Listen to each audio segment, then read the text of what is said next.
alladzi arsala rasulahu bil huda wa dinil haqq liyudhhirahu 'alad dini kullih wa kafa billahi syahida. Asyhadu an la ilaha illallah wahdahu la syarikalah wa asyhadu anna Muhammadan abduhu wa rasuluh. Amma ba'du. Faqala Allah Ta'ala fi kitabihil karim. A'udzu billahi minasy syaithanir rajim. Walaqad alimtumun nash'atal ula falaula tadhakkarun.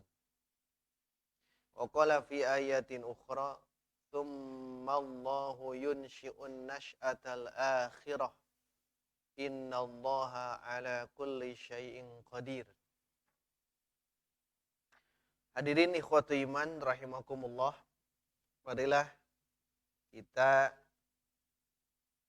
bersyukur kepada Allah Subhanahu wa taala karena di malam hari ini yang biasanya belum atau tidak jadi biasa ya, yang biasanya kajian dari pemuda, tapi hari ini insya Allah kita akan sama mengkaji satu kitab ya, satu buku yang ini sangat bagus untuk dikaji karena isinya membicarakan tentang kehidupan kita sebagai manusia.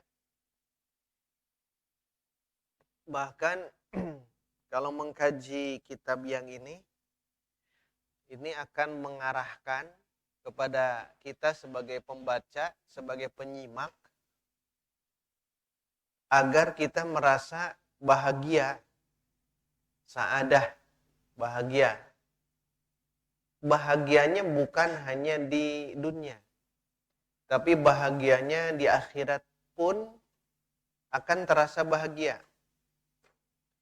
Itu akhirnya kebahagiaan, saadah di dunia wal akhirah.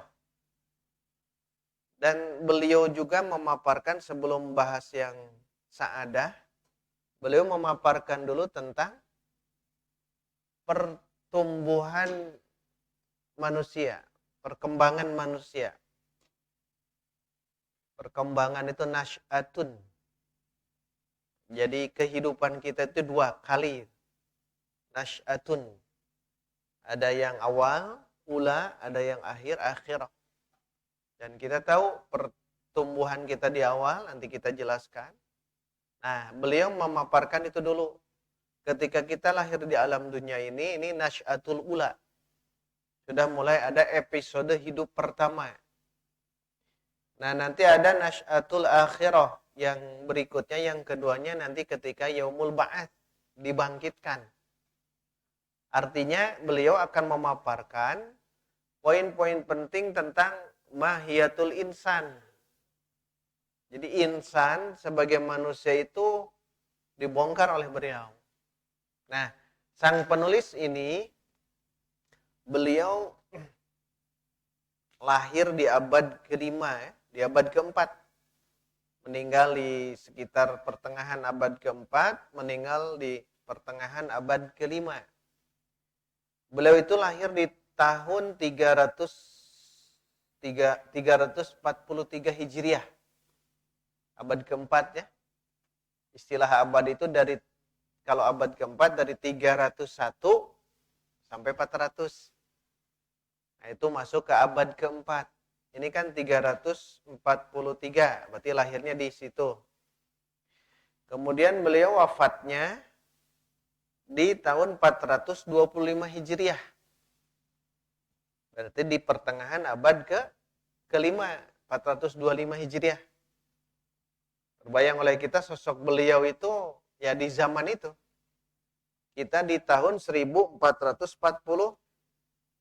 Hijriah, ya 1000 tahun yang silam.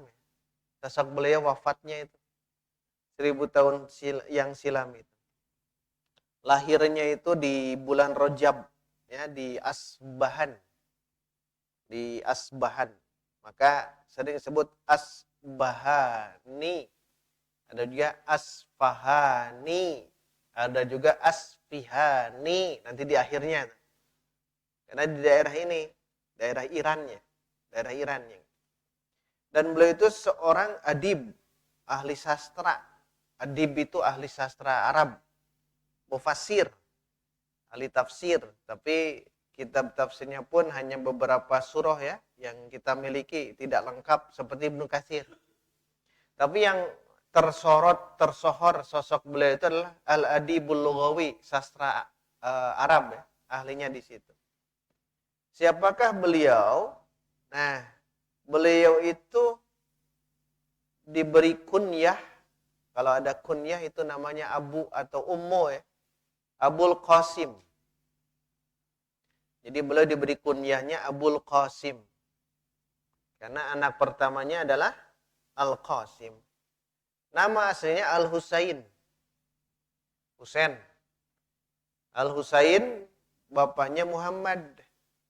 Kakeknya Al-Mufaddal. Berarti Al-Husain bin Muhammad bin Al-Mufaddal Al-Asfahani. Al-Asfahani. Jadi beliau diberi gelar itu justru bukan Abul Qasim. Tapi yang terkenal Al-Asfahani. Tapi Asy-Syahir yang terkenal nama beliau bukan Al-Husain Al-Asfahani. Tapi Ar-Raghib Al-Asfahani. Jadi namanya itu Ar-Raghib Al-Asfahani. Karena beliau seorang ahli ilmu, maka kita tambahkan imam. Al-Imam Ar-Raghib Al-Asfahani. Imam Ar-Raghib Al-Asfahani. Itu sosok beliau. Dr. Sofwan Ad-Dawudi. Beliau memberikan tahqiq di satu kitab karya Imam Ar-Raghib Al-Asfahani. Dan di sini juga dijelaskan kitab yang tercetak ya. Di antara kitab yang tercetak yang sudah ada hari ini. Karena kitab itu ada dua, ada yang tercetak, matbu, ada yang belum tercetak, masih dalam manuskrip. Manuskrip itu bahasa Arabnya makhtutot. Ada yang matbu, sudah dicetak, seperti ini, sudah dicetak. Kalau yang kedua, manuskrip. Kalau manuskrip itu cirinya itu belum tercetak. Gitu. Makhtutot. Jadi masih tulisan dulu. Ya belum ada harokat. Mungkin titik juga belum ada. Ya. Masih dalam lembaran-lembaran kulit. Kitab-kitab terdahulu itu dalam bentuk manuskrip. Gitu ya. Nah sekarang masih banyak. Di negara Saudi itu ada kitab-kitab yang belum diterjemahkan, belum masuk ke cetakan. Banyak sekali. Nah, yang tercetak di sini yang pertama mufradat. Biar paham dulu ya. Kalau menyebut Imam Ar-Raghib Al-Asfahani, yang masyhur justru kitab yang ini, mufradat. Al-Mufradat sering dibahasnya, mufradat al-fadhil Quran. Lafaz-lafaz Quran ada mufradatnya, ada kosakatanya. Lupa tidak dibawa ya, ada di perpustakaan. Jadi al-mufrad itu satu jilid. Kosakata yang ada dalam Quran semuanya ada. Semuanya ada. Kalau kita baca ayat apapun, kita ingin tahu apa artinya, nah itu bisa al-mufradatkan. Dan itu khusus di dalam Quran. Sabbihisma rabbikal a'la. Sabbih ada maknanya. Al-a'la ada dari kata apa, terambil dari kata apa, nanti turunannya apa. Nah itu dijelaskan dalam kitab Al-Mufradat. Al-Mufradat karya Imam Ar-Raghib. Dan yang masyhurnya justru yang ini. Kalau membaca buka Al-Mufradat itu karya Imam Ar-Raghib. Ini pahami dulu itu ya. Pengantar. Karena ada kemungkinan nanti setiap Kamis kedua itu kita akan resume ya. Kitab-kitab kira-kira apa yang harus dipahami. Ya. Yang kita pelajari mungkin itu akan bahas itu. Atau nantilah kita lihat apa yang akan kita fokuskan di setiap Kamis kedua. Nah itu sudah tercetak ya. Banyak cetakan-cetakannya. Nah yang kedua, kitab Muhadharatul Udaba wa Muhawaratus Syu'ara. Ini mah kitab yang masyhurnya itu dalam Maidanul Adab. Medan kesusastraan itu ada di kitab yang ini ya. Muhadharatul Udaba. Jadi kitabnya Muhadharatul Udaba. Nah, ini kita belum dapat yang ini ya. Muhadharatul Udaba. Kalau tentang bab kesusastraan bahasa Arab, nah gunakan yang ini. Ini secara umum. Yang ketiga, az-zari'ah ila makarimis syari'ah. Az-zari'ah ila makarimis syari'ah. Az-zari'ah jalan ila ke makarimis syari'ah, syariat yang mulia, Islam. Bagaimana kita bisa meniti jalan ke kemuliaan syariat Islam? Nah, gunakanlah yang ini. Karena yang kita punya juga ini, alhamdulillah kita punya, dan ini sering kita kaji juga, itu diantaranya membahas tentang bagaimana tugas kita di alam dunia diciptakan oleh Allah Subhanahu wa taala sebagai khalifah. Jadi kalau ingin tahu bagaimana tugas kita sebagai khalifah di muka bumi ini, layak untuk kita baca Az-Zari'ah. Tetap karya Imam Ar-Raghib. Pengantar dulu ya. Jadi Imam Ar-Raghib juga punya kitab Az-Zari'ah ila makarimis syariah. 1 jilid. Darul Qalam yang menerbitkannya. Darul Qalam, tapi tulisannya terlalu kecil ya, yang itu. Nah, itu kata pensyarah dijelaskan tugas kita sebagai khalifah. Dan itu mencakup ibadah sebagai manusia beribadah. Kedua, untuk menanggung amanah. Ketiga, amar ma'ruf. Keempat, nahi munkar di sini secara globalnya. Di situ dijelaskan yang sering kita bahas tentang dalam diri kita ada 2 potensi, 1 al-hawa, 2 al-aqlu. Nah, itu sering dijelaskan. Itu dari kitab itu ya. Al-hawa, hawa nafsu dalam diri kita penting. Al-aqlu itu penting dalam diri kita, itu akan senantiasa berlomba-lomba dalam diri kita. Kalau yang dominasinya al-hawa, hawa nafsu, maka maksiat yang dilakukan. Tapi kalau al-aqlu yang mendominasi dalam diri kita, maka amal sholih, ya, ketaatan kepada Allah yang mendominasinya. Kita hadir di majlis taklim seperti ini karena yang sedang dominan dalam diri kita adalah akal. Al-aqlu, akal. Itu kitab Az-Zari'ah. Nah, yang terakhir kitab yang ini. Kitab yang ini kita akan kaji ya. Nama kitabnya Tafsilun Nash'ataini wa Tahsil. Ya, Tafsilun Nash'atain. Nash'ata itu 2 pertumbuhan. Wa tahsilus sa'adatain. Sa'adatain 2 kebahagiaan. Bahagia di dunia, yang kedua bahagia di akhirat. Nah, tafsil merinci. An-nash'atain merinci 2 pertumbuhan kita atau kehidupan kita di 2 kehidupan. Ya, berarti dirinci hari ini dulu kan ya, dalam kehidupan dunia. Ketika kita lahir dari perut ibu kita, ini nasy'ah pertama. Nanti ada dalilnya. Yang kedua, nasy'ah akhirah. Itu nanti di saat kita dibangkitkan di alam kubur. Nah, ini dibahas oleh beliau setebal ini ya. Setebal yang ini dibahas. Pendek memang, tapi isinya daging semua. Kalau di bahasa ininya, isinya daging semua. Wa tahsilus sa'adatain, dan mendapatkan, menghasilkan 2 kebahagiaan. Bagaimana caranya agar kita bisa bahagia, sa'adah fid dunya wal akhirah.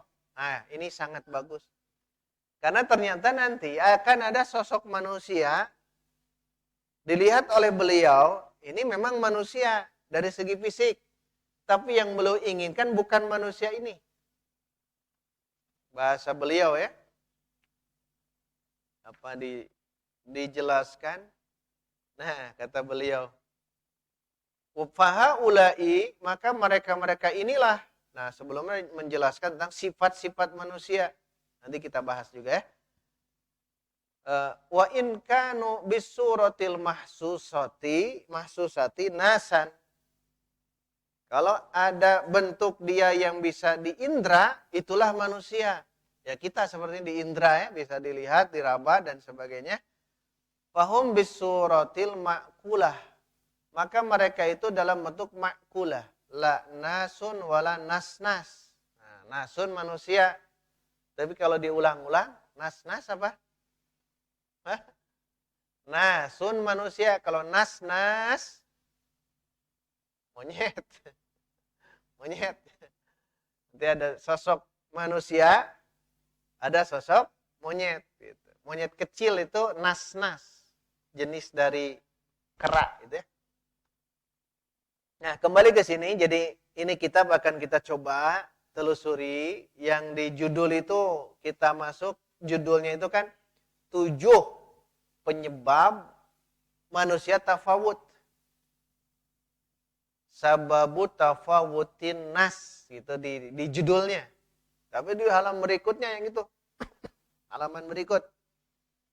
Yang di play itu kan ditulisnya sababu tafawutin nas. Penyebab berbedanya manusia. Tafawut. Tafawut. Mataro fi khalqir rahman min tafawut. Surat apa?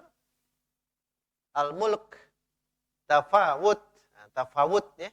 Kan tafawut itu ada celak gitu ya. Ada noda. Ada yang pecah. Tafawut. Berarti penyebab manusia beda-beda itu apa? Nah, menurut Imam Ar-Raghib Al-Asfahani, beliau mengatakan ada 7. Beliau mengatakan ada 7. Di sini sudah masuk ke halaman 89 ya. Asbabu dzalika sab'atu asya'a.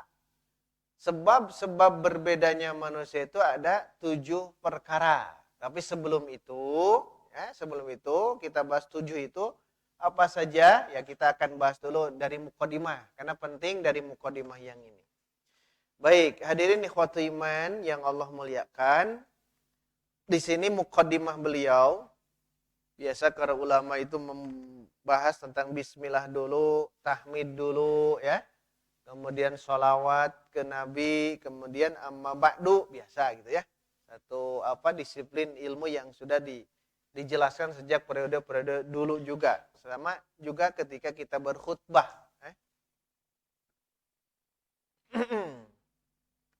Nah, Al-Imam Ar-Raghib Al-Asfahani, beliau berkata, nafa'ana bihi wa bi'ulumihi fid daraini amin.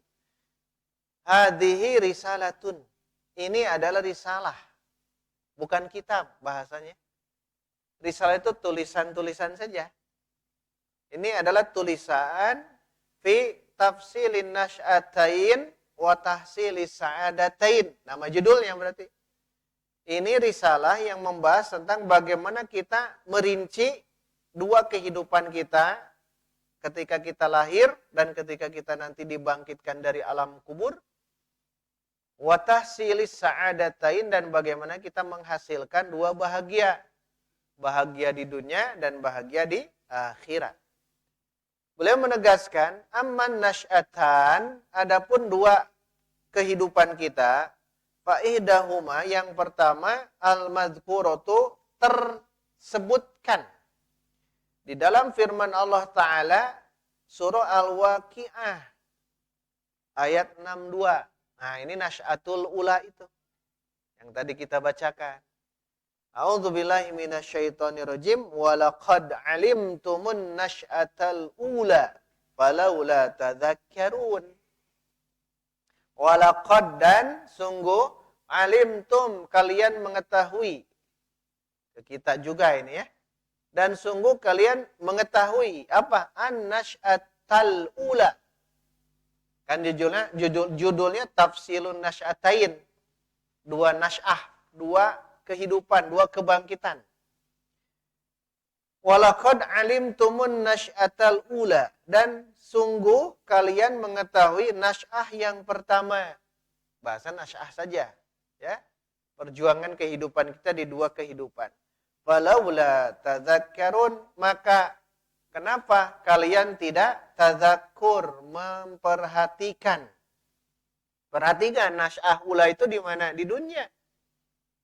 Makanya nanti akan dijelaskan itu, dijelaskan perkembangan hidup kita sebagai manusia.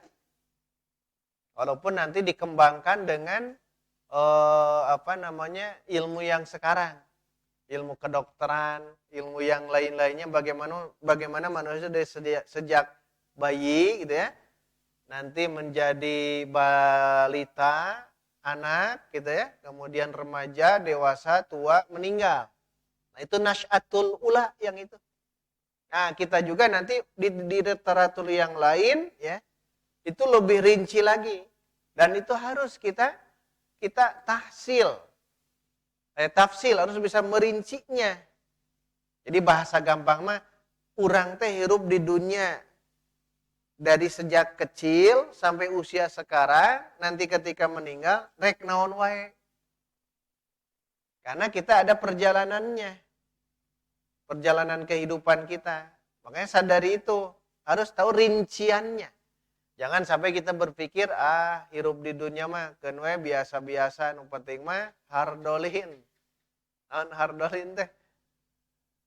Bahasa Sunda itu teh. Hanya sebatas seperti manusia, makan, minum, buang air besar, main-main. Apakah seperti itu? Tidak ada pertanggungjawaban. Nah, di surah Al-Insan, ayah sabul insan ayyutroka sudah. Apakah manusia mengira, meyakini dibiarkan begitu saja, tidak ada pertanggungjawaban? Nah, itu berarti kita harus sadar diri. Apakah perkembangan kita di dunia ini dibiarkan begitu saja oleh Allah? Diantap ku Allah teh, sok we kumaha maneh gitu. Ataukah ada tugas kita? Makanya kenapa kita sholat, bahkan sholatnya di masjid. Kenapa kita melaksanakan tolab ilmu di majlis taklim. Itu kan harus sadar diri. Harus sadar diri betul-betul kita itu ternyata tidak dibiarkan oleh Allah.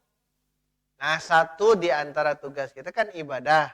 Wa ma khalaqtul jinna wal insa illa liya'budun, ibadah. Berarti dalam aspek kehidupan jangan dikira kita tidak diatur dalam ajaran agama kita. Nah, kehadiran al-Islam yang dibawa oleh Nabi Muhammad SAW ini untuk ke sini. Nasy'atal ula itu falaula tadzakkarun, sok tadzakkur.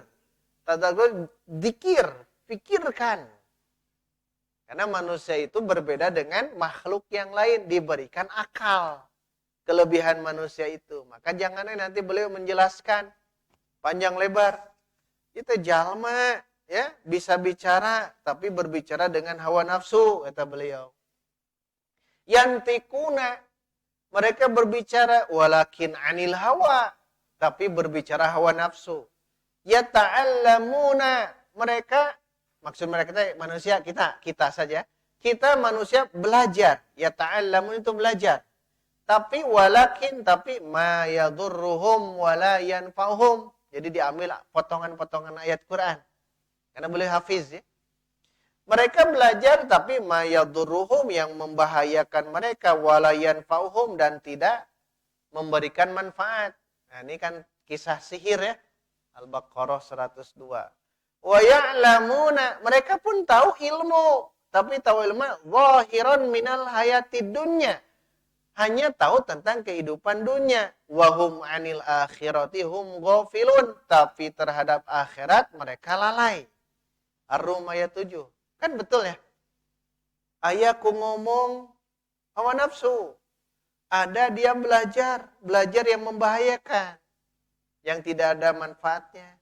Ada dia tahu, tapi tahunya tentang dhahiran minal hayati dunya. Kadunyaan hungkul apalna, pi akhirat tenda apa. Nah, itu kan kita sebagai manusia. Karena apa? Karena tidak tahu hakikat kehidupannya. Jadi seolah-olah tadi hardolin. Kita sholat, hese. Kan itu ya? Ketika punya harta harus keluar zakat, sulit. Ketika masuk nanti di bulan Ramadan, jadi beban. Sehingga dia berani untuk iftar, buka, tanpa ada alasan syar'i. ketika dia mampu untuk melaksanakan ibadah haji, enggan. Jangankan haji umroh, getara, padahal dia mampu. Kenapa? Yang ini. Panjang tuh dibahas beliau itu. Engkau diajar tapi diajar kehidupan dunia. Engkau diajar tapi yaktubunal kitaba bi aidihim. Menulis ilmu dengan tangan mereka, walakin akan tetapi yaquluna hadza min indillah liyashtaru bihi tsamanan qalila. Surah Al-Baqarah. Engkau dia menulis ilmu tapi berbicara bukan karena Allah dengan tujuan ingin mendapatkan keduniaan. Yujadiluna, mereka berdebat. Ya kita mereka itu. Mereka berdebat walakin tapi bil batil.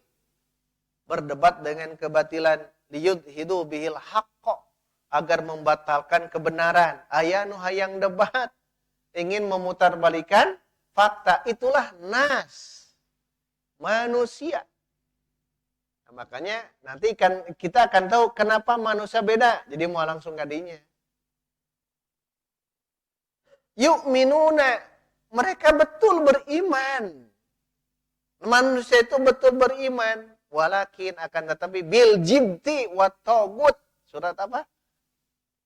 An-Nisa 51. Disambung-sambungkan. Masya Allah ya. Unik deh kitab yang ini. Mereka beriman, tapi beriman kepada al-jibti at-tagut. Imannya kepada tagut, bukan iman kepada Allah. Nah, itu teh kita. Engkau iman, tapi imannya bukan kepada Allah. Ke tagut, kesembahan-sembahan bukan karena Allah. Itu jibti. Jibti itu kullu ma'ubida min dunillah. Setiap yang disembah bukan Allah namanya al-jibtu. Surah An-Nisa 51. Ini potongan-potongannya saja. Ya buduna, mereka itu manusia memang betul beribadah. Tapi kata Imam Ar-Raghib, min dunillah. Ayaku ibadahna min dunillah, bukan kepada Allah. Kan ini masalah nih manusia yang model begini. Ya, manusia begini bermasalah. Ya'tunas sholat. Nah, mulai ke kita nih. Ya'tunas sholat. Mereka itu melaksanakan sholat. Mereka itu melaksanakan sholat. Walakin kusala. Yura'unna nasa wala yadkuruna allaha illa qalila. An-Nisa 142. Masya Allah ini bagus ya. Poin-poin penting. Mereka sholat. Tapi kusala. Malas sholatnya. Kusal. Sholat teh. Bahasa Sunda kusal. Kusala itu kaslan. Malas. Kan jangan sampai begitu ya. Ya tuna. Maksudnya mendatangi sholat. Ya tunas sholata. Tapi malas. Berarti lamun malas. Sedingke-engke. Kada itu bisi diurang gitunya. Bisi ke. Ya pas imam mulai. Ada yang iqomah, ada yang qomat, imam sudah mulai, di dita ada ingke-ingke. Atau di sana ada ingke-ingke. Jangan dinanti-nanti itu kusala. Itu kusala. Kecuali kalau uzur ya. Kalau Kamis saum, buka, nah nyantai dulu di belakang itu boleh. Tapi kalau disengaja tiap waktu sholatnya jadi masbuk. Nah itu ya tuna sholat kusala. Jadi masbuk ya pegawainya sugan si masbuk yang itu. Nah, makanya jangan sampai terjadi seperti itu. Mendatangi sholat tapi malas-malasan. Yusalluna, mereka sholat. Tapi apa? Alladzina hum an sholatihim sahun. Di dalam sholatnya ada kelalaian. Yazkuruna, mereka berzikir. Wa idza dzukkiru la yazkurun. As-Saffat 13. Dan apabila mereka diingatkan untuk berzikir, la yadhkurun, terdaik zikir. Masya Allah. Yad'una, mereka berdoa. Tapi bukan berdoa kepada Allah. Yad'una ma'allahi ilahan akhar. Al-Furqan. Mereka berdoa tapi ma'allah. Berdoa kepada Allah tapi ada bersama Allah itu selainnya. Berdoa nama ke Allah tapi berdoa ke yang lainnya. Engkau dia mengadoa. Jadi sifat manusia betul ya. Zoluman. Nah itu. Jelma teh jadi Kalau ngobrol tentang manusia itu unik. Ya kita. Jadi ngobrol di dunia ini tentang manusia unik gitu. Dan salah satu solusi itu ada dalam Quran. Jadi kalau kita belajar humaniora, kalau kita menjadi humanis, kalau kita orang menjadi ingin mendalami tentang kemanusiaan, sebaiknya bongkar Quran. Akan menjadi orang yang hebat di situ. Kalau ya teori-teori barat itu sebagai pelengkap saja. Intinya itu di sini. Ya ini kan disebutkan oleh ulama kita. 1000 tahun yang silam. 1000 tahun yang silam. Mereka berdoa. Tapi ma'allahi ilahan akhar. Yunfikuna. Mereka juga infak. Tapi, takut ada tapinya. Jadi Syekh Ar-Raghib itu menjelaskan itu. Yunfikuna mereka berinfak tapi wala yunfikuna illa wahum karihun. Mereka berinfak tapi infaknya yang tidak mereka sukai. Orang yang menerima pun akan mempun gitu. Saking apanya? Saking butut, saking jeleknya yang dia infakkan. Masya Allah itu sifat manusia. Kalau berinfak ini agak bagus. Ini diinfakkan bagus. Tapi ada infak yang dianya juga benci. Karena tidak mau melihat barang yang itu. Diinfakkan ke orang lain. Dan itu sifat manusia. Ya, ayaku infakna. Ngadon infak anu yang buruk. Sisa mungkin sampah di rumah kita. Ya. Nauzubillah. Ayaku gitu. Yahkumuna. Mereka menetapkan hukum. Tapi hukmul jahiliyah yabghun. Yang mereka ambil adalah hukum jahiliyah. Na'udzubillah. Dan lain sebagainya ya. Itu pengawalnya. Jadi Masya Allah di awal-awal beliau mengatakan itu semua. Dan itulah yang dimaksud, kembali ke awal. Yang dimaksud adalah nash'atal ula. Jadi kehidupan kita di awal, falaula tazakkarun, sok atuh pikirkan, tazakkur. Coba pikirkan oleh kita. Jadi kalau sudah kita memikirkan itu, maka akan paham. Kata beliau di penggalan berikutnya, wa biqadri ma'rifati manfaati syai', ini tazakkur ya. Dan kadar ukuran seseorang mengetahui manfaat sesuatu. Kalau saya tahu manfaat minum ini bisa membersihkan ginjal dari kotoran. Maka saya akan optimalkan minum ini. Dengan minum ini maka asam urat akan hilang. Nah itu kan manfaat ya. Manfaat.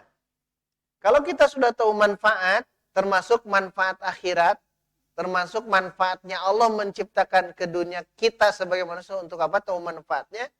Maka kata beliau ada 2 poin. Yang pertama, yahrusul insan ala talabihi. Manusia akan al-hirsu, semangat untuk mencapai ini, untuk mencari ini. Karena tahu manfaat. Coba bayangkan, andaikan kita tahu akhirat, bayangkan. Kalau kita tahu akhirat, diudag ta akhirat teh. Kenapa? Tahu manfaat akhirat. Tapi orang yang tidak tahu, ya biasa-biasa.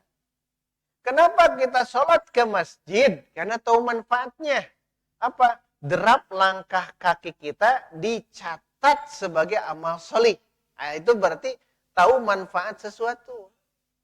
Kenapa kita berani membaca Al-Quran siang dan malam? Paham betul manfaat Al-Quran. Paham betul bagaimana sebagai ahlul Quran. Tahu betul nanti efek daripada orang yang rajin menelaah Al-Quran. Nah, contoh kitab yang ini. Kitab yang ini wajib dipelajari oleh kita sebagai ahlul Quran. At-Tibyan fi adabi hamalatil Quran. Wajib bagi antum, bagi para hafiz. At-Tibyan. Karya Imam An-Nawawi rahimahullahu ta'ala.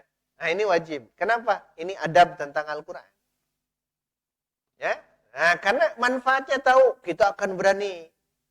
Ada manfaat. Ada pahala di situ gitu.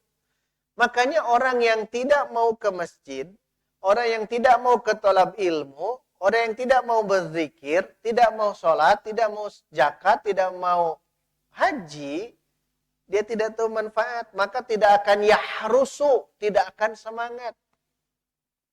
Tidak akan semangat untuk menggapainya. Nah, jadi kalau kita sudah tahu manfaat, makanya ya jauh-jauh. Pak Jajang jauh-jauh dari Cikuray datang ke sini tiap kajian. Kenapa? Tahu manfaat. Manfaat. Kita pun harus tahu manfaat ya. Kalau sudah tahu manfaat, berani untuk mengorbankan. Makanya orang yang baru dalam kisah percintaan, karek bogo, wah, dia akan berjuang mengorbankan apa yang dia siap untuk korbankan. Kata peribahasa Indonesia apa? Mun bahasa Sunda mah jauh di jugjug, anggang di teang. Anu orang Riau moal apa? Tapi dah moal tiasa diterjemahkan jauh di jugjug, anggang di teang. Jauh apa kalau di bahasa Indonesia kan Roman? Jauh di jugjug teh apa? Jauh didatangi, anggang apa? Apa? Sulit kan? Tapi kalau bahasa Indonesia apa? Gunung akan, nah gitu. Lautan akan, itu karena tahu manfaatnya. Makanya jauh-jauh. Nah, jauh-jauh ulama, jadi mengembang lagi ya. Jauh-jauh ulama ketika dia ada di Basrah, di Kufah, di Irak, jauh-jauh ke Madinah. Berapa ratus kilometer mereka harus lalui itu. Tapi kenapa? Tahu manfaatnya. Hanya mencari satu hadis saja, jauh-jauh itu kan. Makanya kalau kita sudah tahu manfaat tentang kehidupan dunia ini, ya maksudnya tentang kebaikan kita dalam ibadah, khilafah dan sebagainya, kita akan siap, tidak akan jadi halangan dan rintangan. Tahu manfaat. Jadi yang pertama, kalau sudah tahu manfaat, yahrusul insanu ala talabihi. Manusia akan semangat untuk menggapainya. Itu yang pertama. Yang kedua, yasbiru ala tahammulil masyaqqah fi tahsilihi. Tahsil, ini kan judulnya tahsil.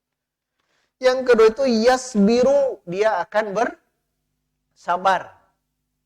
Tadi dia akan semangat menggapainya, tapi harus muncul yang nomor dua, wa yasbiru, dia akan bersabar dari apa? Ala tahammulil masyaqqah, dalam menanggung beban itu, fitahsilihi, dalam mendapatkan manfaat itu.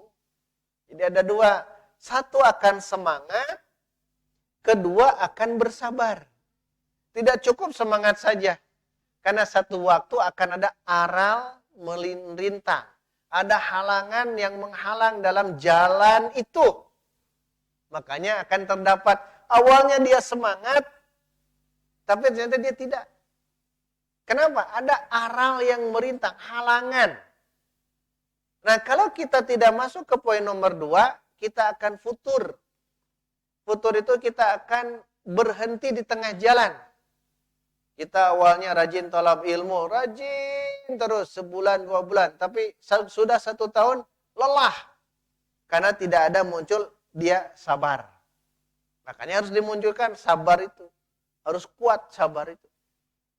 Dia awalnya betul-betul ingin belajar ilmu A. Terus belajar. Kuatnya 2 tahun misal. Tahun ketiga hilang, tidak ada. Itu yang dimaksud dengan dia tidak sabar. Termasuk manfaat nasy'atal ula. Termasuk ketika kita paham tentang nasy'atal ula yang ini. Kalau sudah paham ada ikhwatul iman, nantinya kita akan satu, akan semangat, kedua akan bersabar menghadapi halangan dan rintangan. Dia akan sabar. Itulah kehidupan dalam itulah manfaat dari kita tahunya tentang sesuatu. Maka ke yang tadi jelas ya. Yang pertama itu kita harus tahu walaqad alimtum, bahasanya kan? Walaqad alimtum munnash'atal ula. Dan sungguh kalian tahu Nash'atal ula. Maksudnya apa tadi? Kehidupan pertama yaitu di dunia. Kalian tahu pertumbuhan kalian selama di alam dunia itu. Makanya Pak Bu, hadirin ikhwatul iman, harus sadar. Kalau kita sudah paham sekarang, Nash'atal ula itu di dunia, maksimalkan. Karena Nash'atul akhirah yang nanti kita akan hadapi tergantung sekarang. Bukan tergantung nanti, tergantung sekarang. Sekarang kita baca diri, bercermin diri, ngenteng. Umur saya sudah berapa tahun? Umur Rasul sudah berapa? Nah, kalau sudah paham itu, baru kita akan satu, semangat untuk menggapainya. Kedua, akan bersabar. Kalau kita falaula tadzakkarun. Kalau kita tadzakur, mikir gitu. Mikir tentang kehidupan. Kalau saya sendiri hari ini waktu mikirnya begini, aduh umur nges 2/3. Kalau sampai itu juga ya, sampai ke usia Nabi. Usia Nabi berapa? 60 tahun kayaknya, 63 tahun, ambil 60. Kalau sepertiga hidup, berarti usia berapa? 20. Rahman sudah melewati usia sepertiganya. Sisanya berapa? Lamun nepinya 2/3. Saya sudah menghabiskan 2/3 hidup. Saya, Kang Yudi, itu 2/3 hidup. Tapi ada yang sudah hampir habis. Hampir habis hidupnya. Pak Jajang sudah mulai hampir habis. Menunjukkan apa? Itulah kehidupan manusia. Nah, kalau sudah menyadari itu, manfaatnya, nah udah, kita akan banyak beribadah akhirnya. Rek ibadah we ka Allah. Jadi kalau sudah mulai usia kita sudah habis 2/3-nya, habislah bahasanya. Habis karena sudah dilewati, tidak mungkin kembali lagi. Habis. Kalau sudah habis 2/3-nya, maka sisa yang sepertiganya, so, jadikan yang terbaik, jadikan emas gitu. Periode emas. Kalau tidak begitu, kapan lagi? Makanya sok mulai dari sekarang. Karena yang pertama itu penentu. Nash'ah pertama itu penentu yang di surah Al-Waqiah 62. Itu yang pertama. Kita akan teruskan nanti ya. Karena ini ada 2 sesi mungkin. Yang kedua adalah Nash'atul akhirah. Al-Ankabut 20. Tsummallahu, kemudian Allah lah yunshi'u, akan menumbuhkan, akan membangkitkan an-nash'atal akhirah. Nash'ah yang kedua. Kehidupan yang kedua. Innallaha ala kulli syai'in qadir. Al-Ankabut. Sesungguhnya Allah maha kuasa dari segala sesuatu.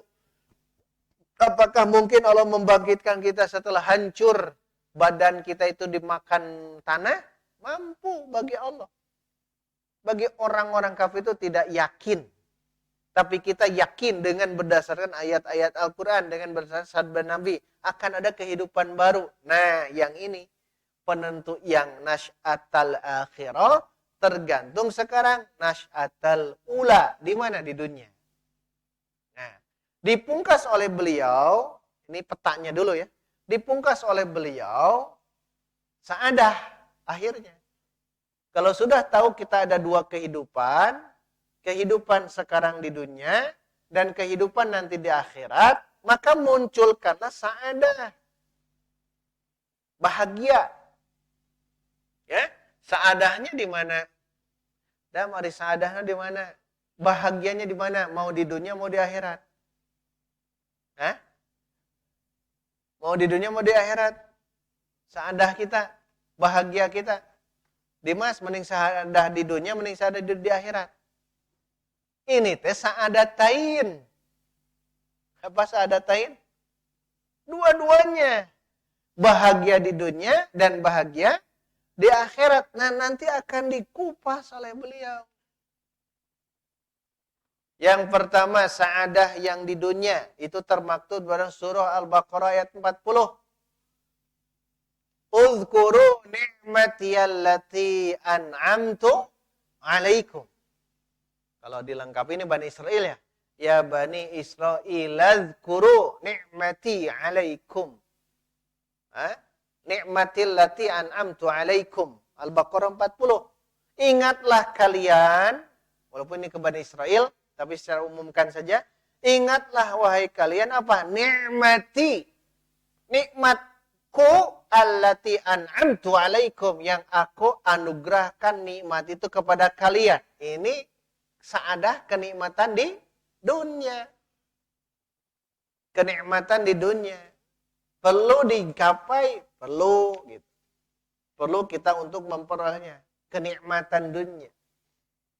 Tapi jangan salah, jangan sampai salah pemahaman. Apakah kenikmatan dunia itu diukur dengan kekayaan, harta berlimpah, pangkat dan jabatan, dilihat dari itu semua atau apa? Kalau hanya dilihat dengan kekayaan yang berlimpah ruah, mungkin banyak orang yang murtad. Karena banyak di antara non-muslim, orang nyebut kafir, aja nama aja. Di kemarin apa?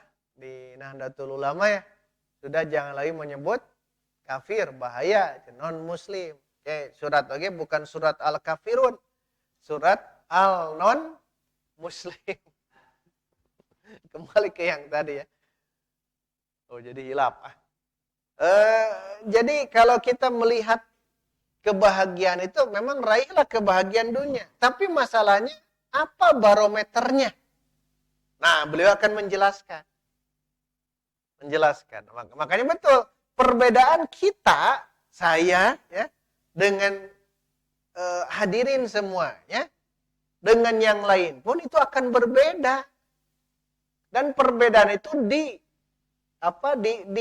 ditentukan oleh 7 poin. Ditentukan oleh 7 poin.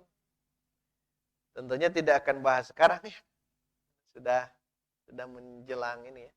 Tidak ditentukan oleh 7 hal, 7 penyebab. Ya biar penasaran biasanya 7 teh naon gitu ya. Nah, tapi bermula dari sini dulu. Ya jadi yang pertama sa'adah ula. Sa'adah yang pertama itu termaktub di surah yang Al-Baqarah tadi. Uzkuru ni'matiyallati an'amtu alaikum. Wa aufu bi ahdi, kalau dibawa wa anni faddaltukum 'alal alamin. Itu yang pertama. Terakhir, sa'adah yang kedua di mana? Di akhirat. Termaktub dalam surah Hud 108. Nah, begini hadirin wa iman, kalau ada satu ulama hafiz Quran, bahkan hafiz hadis, ketika membicarakan tentang kehidupan atau tentang satu ilmu, itu pasti dilandasi dengan dalil-dalil yang tadi. Beliau menyodorkan surah Hud 108. Wa ammal ladzina su'idu. Tuh su'idu kan?